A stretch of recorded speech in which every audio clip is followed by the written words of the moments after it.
Inshuti z'Imana bene data nimugira amahoro. Dukomeje gushimira Imana yacu muri Kristo Yesu, tuganira iby'iki cyumweru cy'umugisha, icyumweru abakristo twibukiramo, aho dukura aya mahoro n'uyu mudendezo, aho dukura ubuhamya buduhamiririza ko turi abana b'Imana, tukahakura ibyiringiro byo kuzaba mu ijuru hirya y'ubuzima bwa none. Iki rero ni icyumweru kiri mu rugendo rwa Yesu Kristo rwo gucungura abari mu isi, nk'uko twabivuze ku munsi wa mbere atangira urwo rugendo muri Yerusalemu avuye i Galilaya, ku wa mbere w'iminsi 7 ku cyumweru, ari wo munsi yatangiyeho nyine urwo rugendo rwo kujya Yerusalemu, kandi agenda abizi neza nk'uko Mose na Eliya bari babimubwiye muri ryabonekerwa yagiranye nab'ikiganiro. Bamubwira ko agiye kujya Yerusalemu kandi ko agomba kwakira urupfu azapfirayo kuko ari rwo ruzasohoza byose.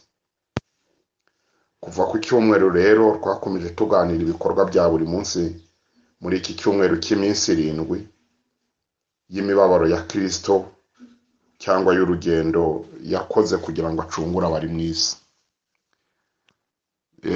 Ku munsi rero wa mbere twavuze ibyawubayeho nyine ku cyumweru, uburyo yinjiye muri Yerusalemu, ndetse no ku munsi wa kabiri, ubwo ni ku munsi tumenyereye kwita rendi, umunsi wa mbere ariko ukaba uwa kabiri mu minsi ya kalendari y'Abayuda, dushingiye ku byo Bibiliya itugaragariza.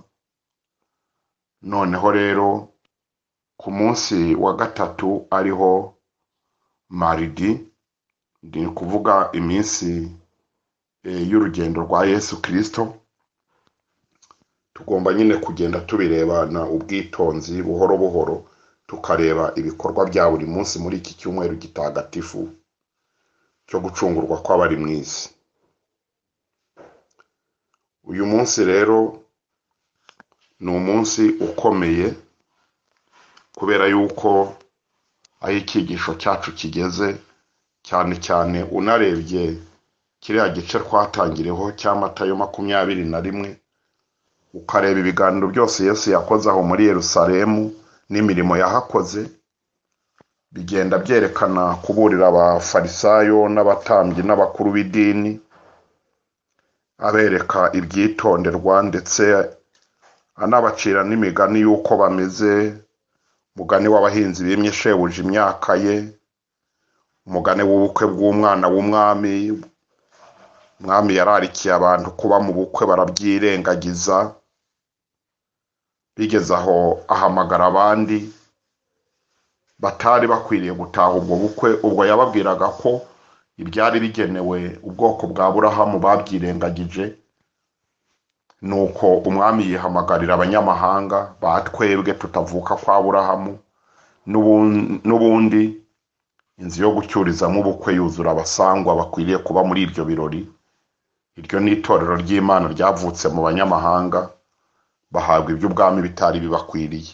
Yakomeje aravuga amagambo menshi, yereka abafarisayo uburyo ki babitse imfunguzo z'ubwenge ntibakingurira abashakaga kwinjira, kandi nabo ntibinjire mu by'ubwami bw'Imana. Ibyo rero ushaka kubireba neza ibiganiro byose Yesu yagize, usoma igice cya Matayo 21, 22 na 23. Isomo ryacu rero rigeze nyine ku munsi wa gatatu ariho maridi, muri cya cyumweru nyine cy'iminsi 7 turi kwigamo ibyo Yesu yakoze, birimo no kugera ku musaraba, nk'uko nabyo tuzabigeraho ku munsi wabyo. Uyu munsi rero w'urugendo rwe, Yesu yakozemo imirimo ikomeye nabwo, cyane cyane igizwe n'ibiganiro byinshi yagiranye n'abigishwa be. Kuko nyuma y'uko amaze kubigisha ibyo kwizera ku munsi ubanziriza uyu nguyu, mu gitondo cya kare kare niho Yuda yakoranye inama n'abafarisayo n'abatambyi n'abanditsi y'uburyo ki bazica Yesu. Kuko twabivuze, muribuka yuko abafarisayo n'abanditsi n'abatambyi bari barakajwe nuko Yesu yamamaye cyane muri Yerusalemu, kandi bari barakajwe nuko yabasenyeye isoko akabubikira imbehe, isoko ryo mu rusengero. Bo ntibari bitaye ku by'urusengero n'ibirukorerwamo, bari bacunze inyungu zabo nk'uko twabivuze. Ibyo byose rero no kubona ko abantu bamushagaye ari benshi bamukurikira bamuhimbaza, Hoziyana hahirwa umwami uje mu izina ry'Uwiteka, bati uyu muntu tutamwishe yatuma tutazongera kwibukwa. Nuko Yuda rero nk'umukunzi w'impiya aba yabimenye, niho rero yatangiye iby'ubugambanyi yaje kuzashyira mu bikorwa ku minsi ikurikiraho. Ariko uyu munsi Yesu yagiranye n'abigishwa be ikiganiro kirambuye, arabazamukana abajyana ku musozi wa Elayono, ababwira ibintu byose bizaba ku isi mu gihe cy'imperuka.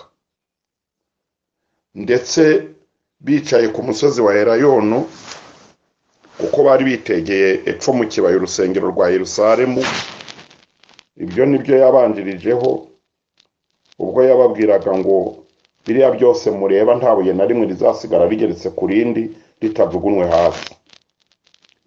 Bari kuri uwo musozi rero mu kiganiro kirekire bagiranye, ubona muri Matayo ibice 24 ndetse n'icya 25, aho hose Yesu yari ari kubasigira umurage, abereka yuko ibyo tubona byose abantu bishingikirijeho birimo meme n'urusengero rwa Yerusalemu ko byose bizasenyuka, umurwa wa Yerusalemu ugasenyuka, igihugu cya Isiraheli kikononekara kugeza ubwo na bene cyo bakirukanwamo, kikazaba amatongo kigaturwa n'Abagiriki n'abandi banyamahanga bo mu bihugu by'Abarabu nk'uko byagenze muri 70 nyuma ya Kristo. Byose yari yarabibahanuriye, nta cyabayeho atari yabwiye abigishwa be kuri uyu munsi wa gatatu w'urugendo rwe rwo gucungura. Nuko nguko ubireba nyine ku murongo wa 3 w'igice cya 24 havuga ngo yicaye ku musozi wa Elayono, abigishwa be baza hari bihereye baramubaza bati tubwire ibyo bizaba ryari n'ikimenyetso cyo kuza kwawe n'imperuka y'isi ni ikihe? Nuko rero abasubiza byinshi namwe muzisomera guhera ku murongo wa 4, arababwira avuga ibimenyetso byinshi bizagaragaza ko agiye kuza, birimo intambara, birimo inzara, birimo ibyorezo by'indwara, birimo akarengane k'itorero, birimo gusubira inyuma kw'abanyetorero, birimo ubutunzi bw'akayorere ku isi buzaduka, birimo ibyorezo n'ibindi bintu bikomeye, birimo kwangirika kw'ibigize ikirere, bimenyetso byo kuzuba, ku kwezi no ku nyenyeri. Byose arabibabwira. Uwo munsi awuharira kuganira n'abigishwa be kugira ngo abereke neza ibizababaho n'ibizaba biri ku isi mu gihe cyo kugaruka kwe. Nubwo none atari bo babibonye, atari bo bisohoreye, akaba ariko turi kugenda tubyinjiramo, ariko umwami yabivuze ku bwabo yabwiraga, ariko cyane cyane abivuga ku bwacu tuzasohorerwaho n'imperuka y'ibihe. Ntabwo nshaka kubabwira ngo noneho byarangiye twayinjiyemo ngo mubure gukora ibyo mukora. Abacuruza mucuruze, bakora imirimo y'ubuhinzi n'ubworozi mu bikore, abakorera abashobuja mu bakorere neza,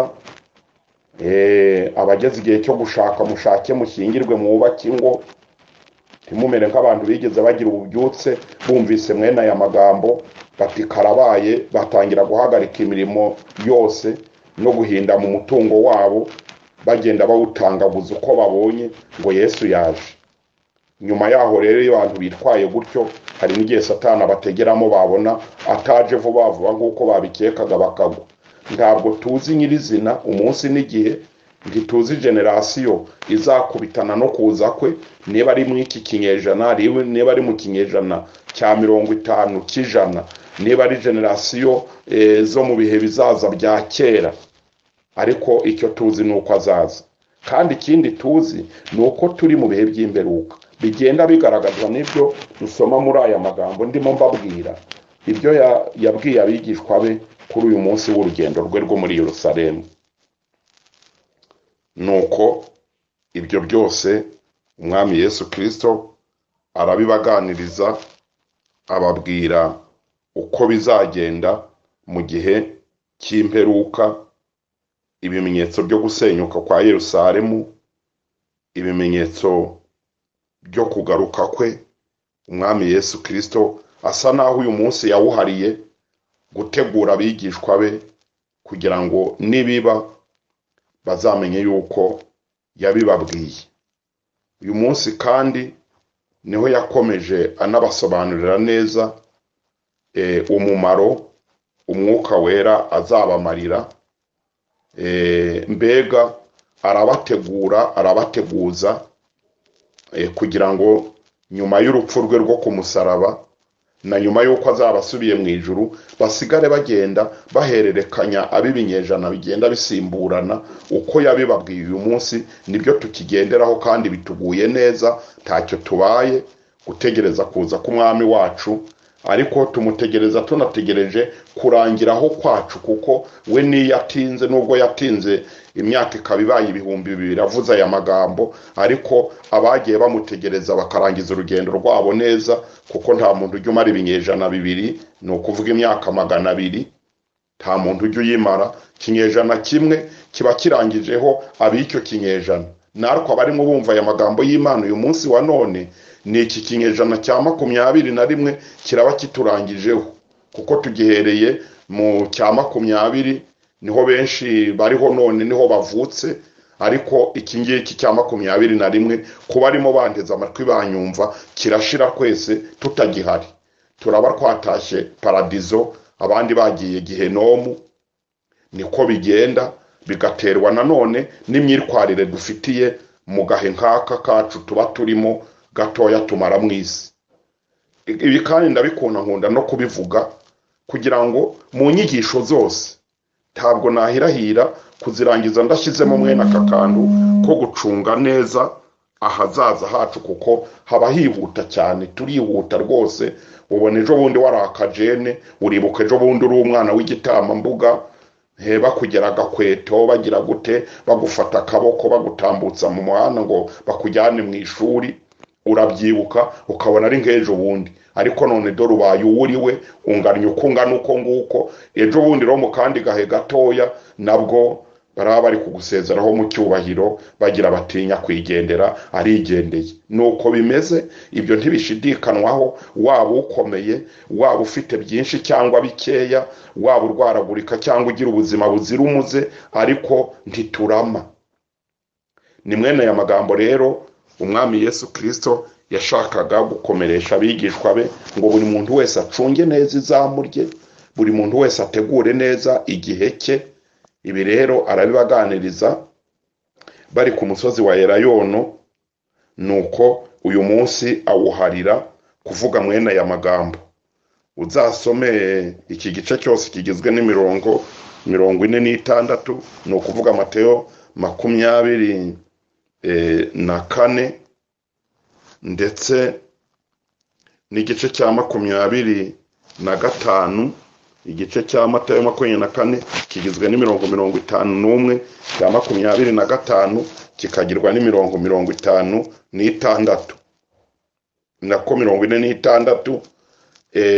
Bivuga rero ngo ni imirongo itugaragariza neza ikiganiro kirambuye umukiza wacu yegeranye n'abigishwa be mu cyumweru cya nyuma cy'ubuzima bwe hano ku isi, ku munsi wacyo wa gatatu, maridi.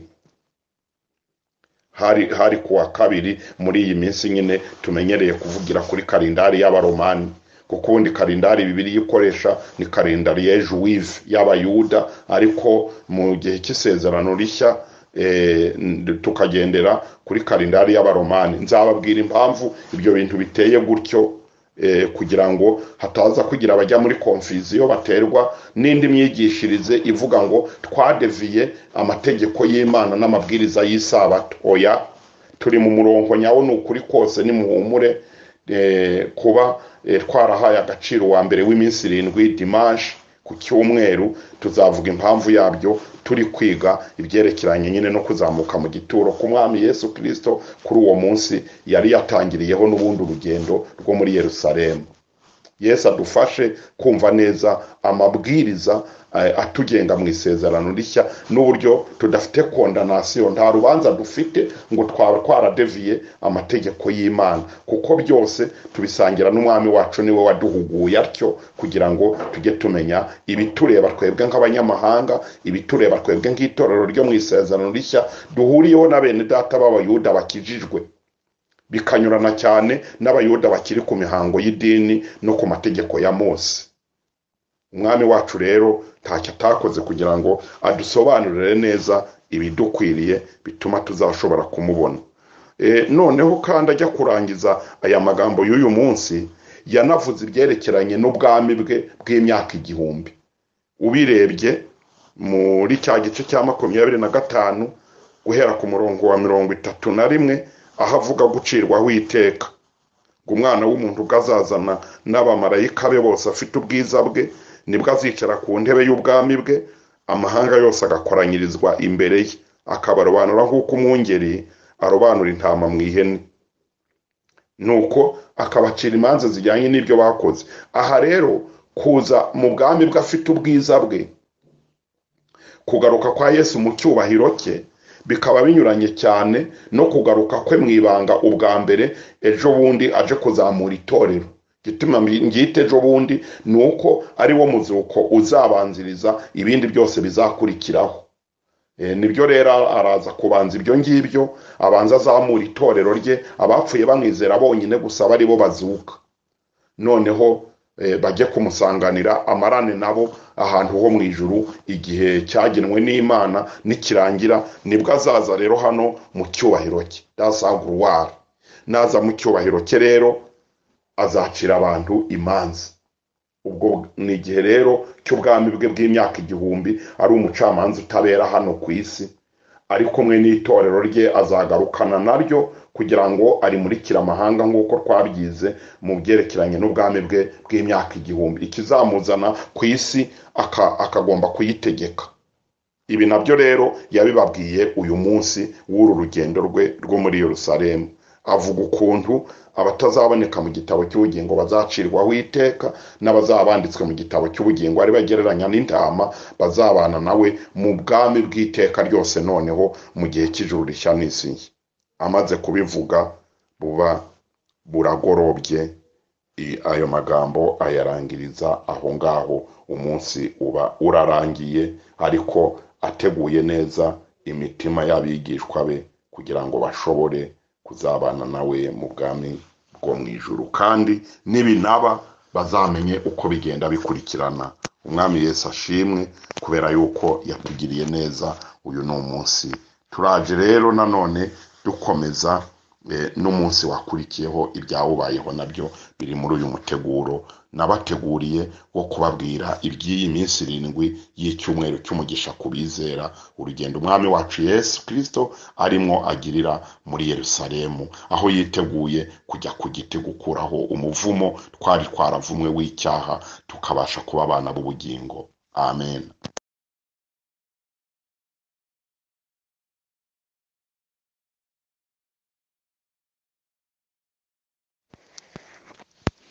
Amen. Tugeze ku munsi wa 4 muri ya minsi 7 y'urugendo rw'umwami wacu mu cyumweru cya nyuma cy'ubuzima bwe hano ku isi, arimo ategura uburyo bwo kuducungura. Uyu munsi wa 4 rero bawita umunsi w'ituze. Umunsi w'ituze. Abwira abigishwa be ibyerekeranye n'uburyo bwo gutuza. Akora umwiherero, nawe akora umwiherero uwo munsi ntaho yagiye, yaturije aho yarari i Betaniya kwa Lazaro, yitegura ibyo yagombaga kwitegura uwo munsi. Noneho ariko cyane cyane muri iri tuze ntabwo kwari ukuruhuka nk'uwari unaniwe, ahubwo uyu ni wo munsi yashakaga gusa n'ukora evaluation y'ubuzima bwe kuva atangira urugendo rwo kuza ku isi. Kuva atangira urugendo rwe rwo kuza ku isi,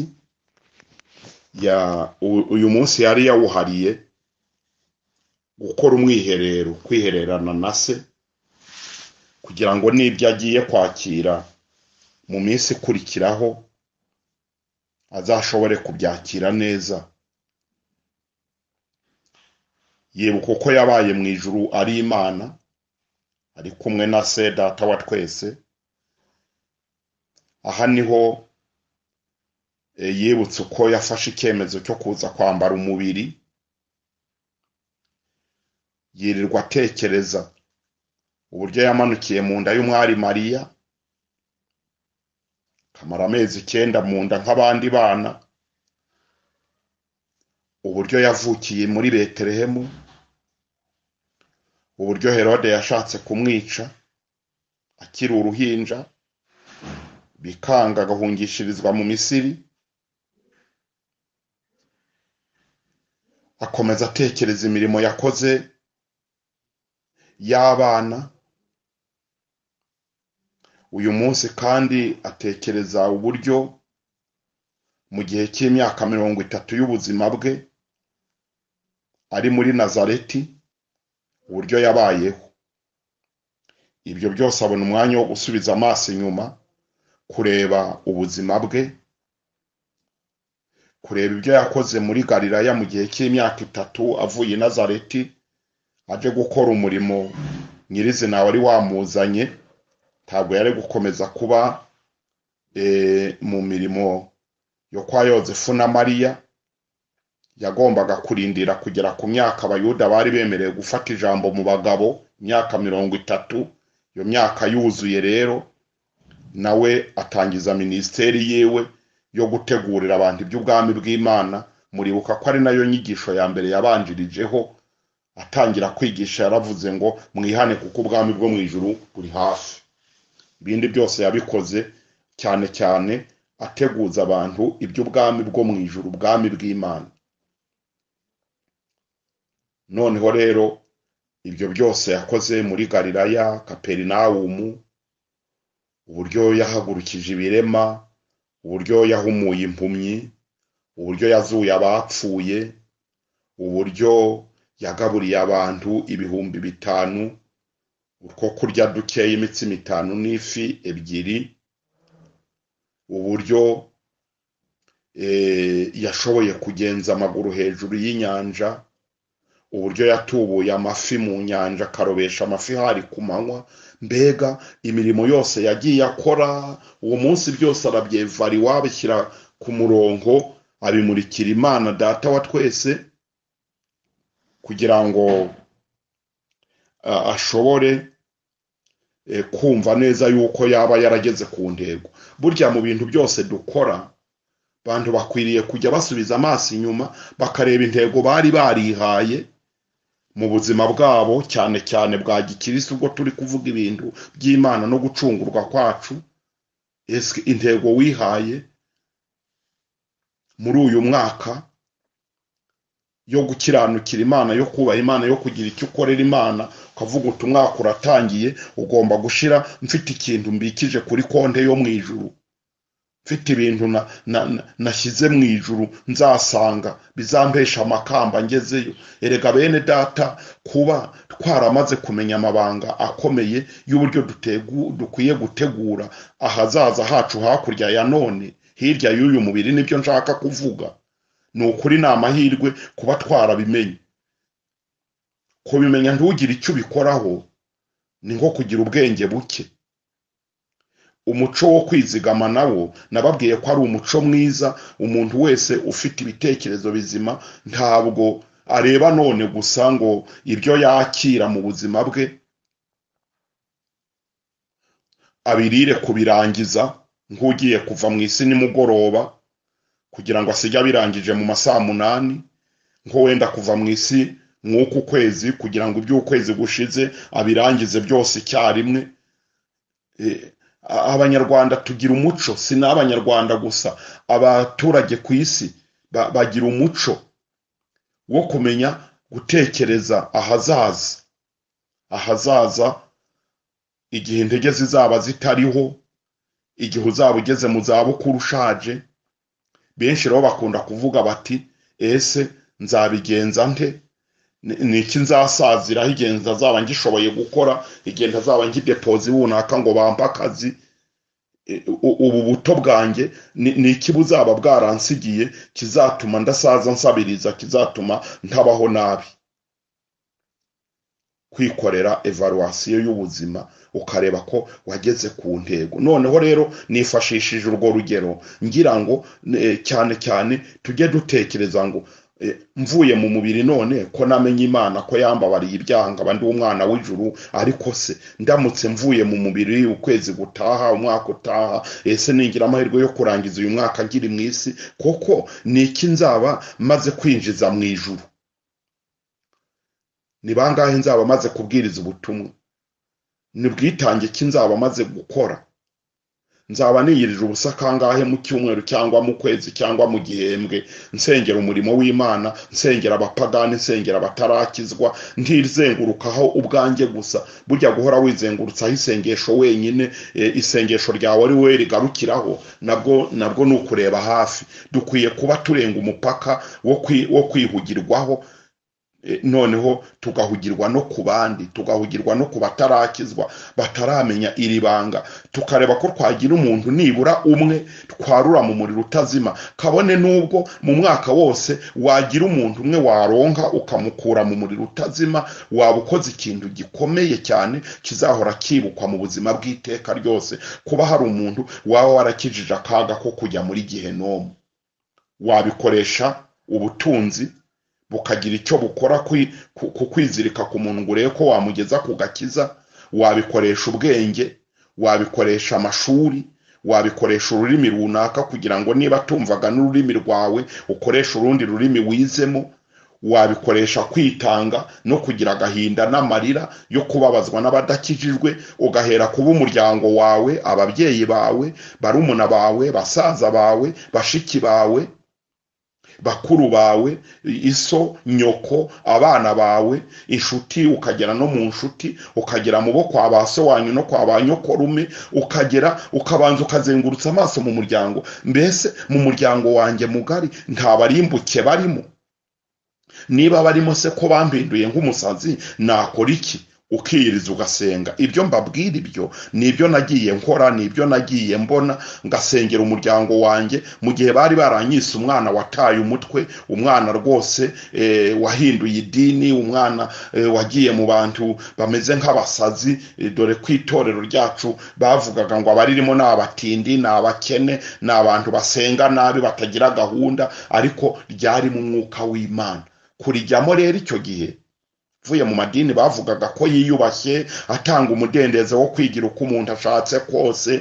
Ubu hariho abantu bashaka koroshya ubuzima bakoresheje idini, bagashaka n'idini ryoroshya ubuzima, idini ridakurikirana akantu, idini uririmo nubwo yakwambara ubusa batirirwa bamujora ngo bamurebe babyibazeho, idini umuntu yigiriramo ukuntu kose bamunezeza mubiri. Rero mwene iryo dini bakarikunda cyane. Iyo urivuyemo rero ukajya mu idini wenda rivuga ngo tuza dore limite tutagomba kurenga mu mibereho, mu byo kurya ntugomba kurenga ahangaha, mu binyobwa biri ku isi ntugomba kurenga ahangaha. Hari ibyemerewe abantu b'Imana bajya mu ijuru, hari n'ibitemewe. Hakaba hari irindi dini ryo ryemera byose, ritagira umupaka mu binyobwa, ritagira umupaka mu myambarire, ritagira umupaka mu mibereho. Nuko tuba dukwiriye rero kuba abantu twiyevariwa twirebamo tukavuga ngo ni iki twakoze, ni iki turi gukora, umuntu wacu w'imbere turi kumumarira iki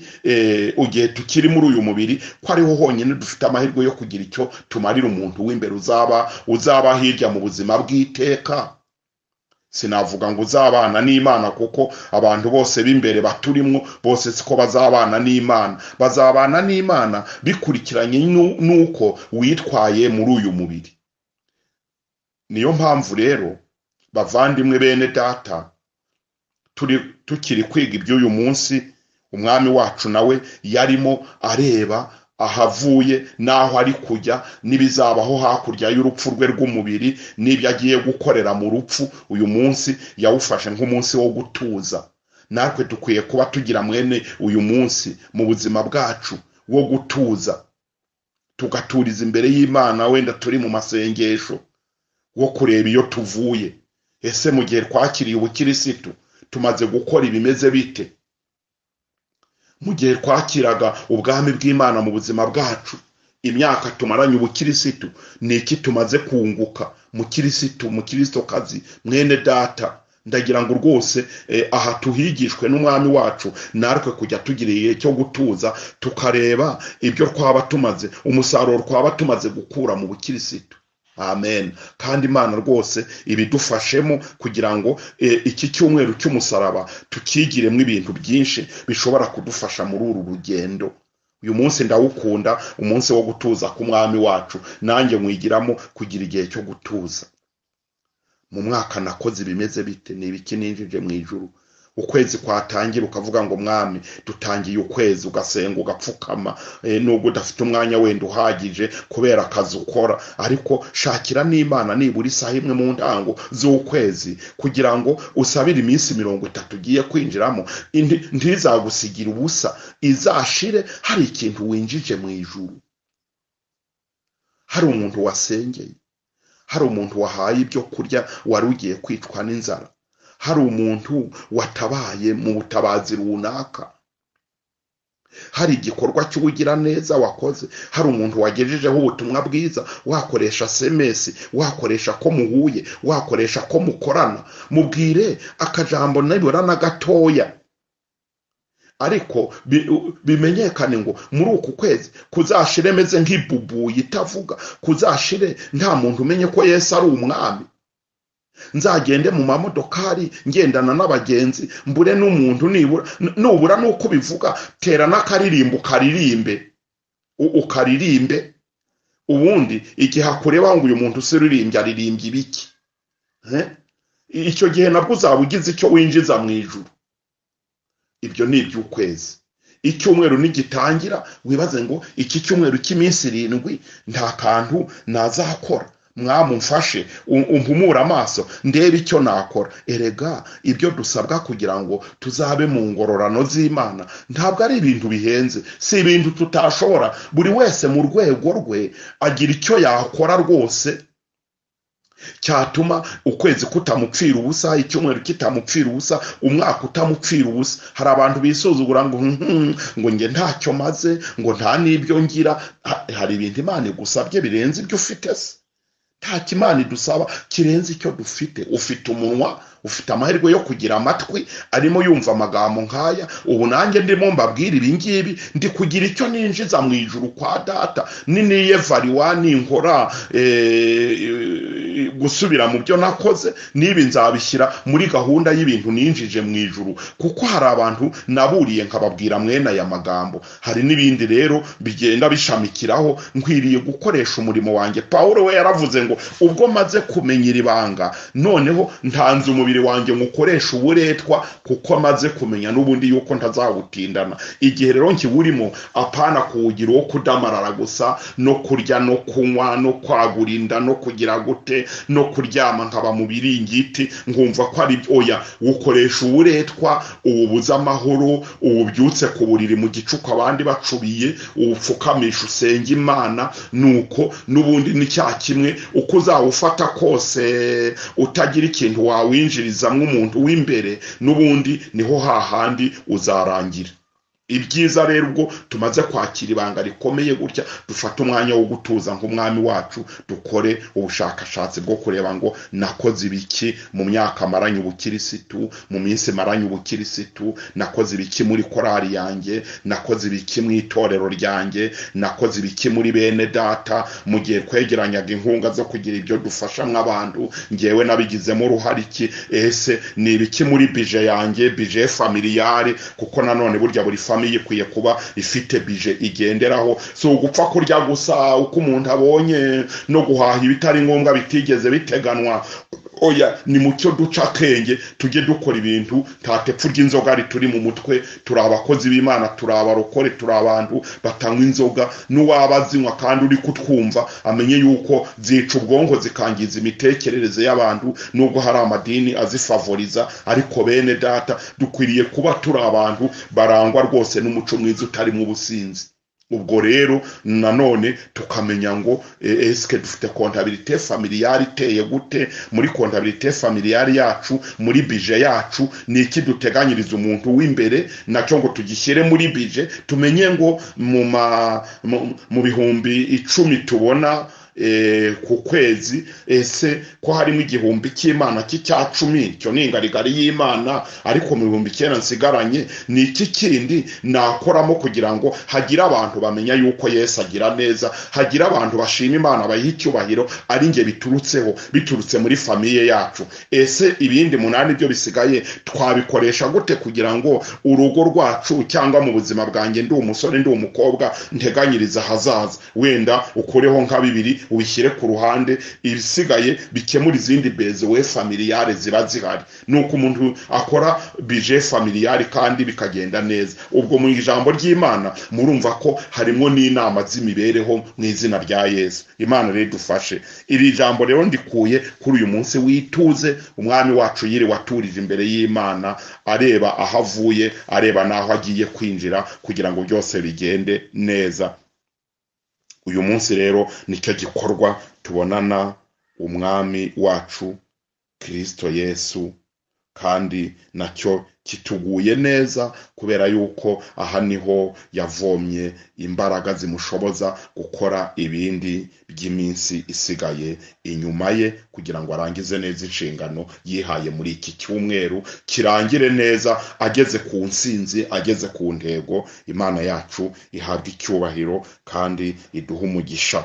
Twavugaga rero iby'uyu munsi wa Mercredi muri cya cyumweru cyo gucungurwa kw'abari mu isi, ari wo munsi wa 4 w'urugendo rwa Yesu muri iki cyumweru. Umwami Yesu Kristo akomeza tugirire neza, kandi amahoro y'Imana n'imigisha atanga bibe muri twe bigwiriye. Dusenge. Mana, turagushimira ibyo turimo twiga kugira ngo kuko bitugwa neza bikadufasha kumenya neza ibyabaye ku mukiza wacu. Uyu munsi we wituze, natwe tuwigiyemo kujya dugira igihe cyo gutuza, tukareba iyo twavuye, tukareba aho tugeze, ariko tukareba naho turi kujya. Fasha ababyumvise n'ababyumva bikomeze kubagwa neza no kubagirira umumaro kugeza ubwo tuzahanwa n'abera ibyasezeranyijwe. Ngushimiye kukomeza no kudufasha mu yindi minsi iri inyuma, kugira ngo dukomeze kumva ibikorwa bya buri munsi umwana wawe Kristo Yesu wadutumyeho yakoze ku bwacu muri iki cyumweru cya Pasika. Mu izina ryawe Kristo Yesu niho tubyambaje,